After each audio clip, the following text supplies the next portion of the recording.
Hey there, welcome to today's video. So, picture this common scenario.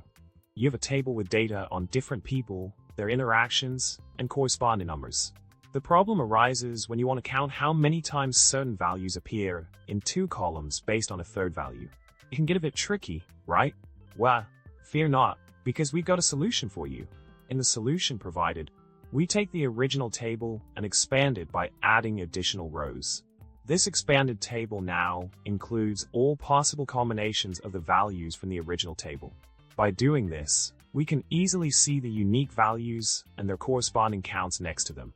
This approach simplifies the process of analyzing the data and allows for quick identification of patterns or discrepancies. With this enhanced table, tracking occurrences and making data-driven decisions becomes a breeze. In summary, tackling the problem of counting occurrences in a table with multiple columns can be made much simpler by expanding the table to show all possible combinations of values. This method enhances visibility and facilitates a more thorough analysis of the data. So there you have it.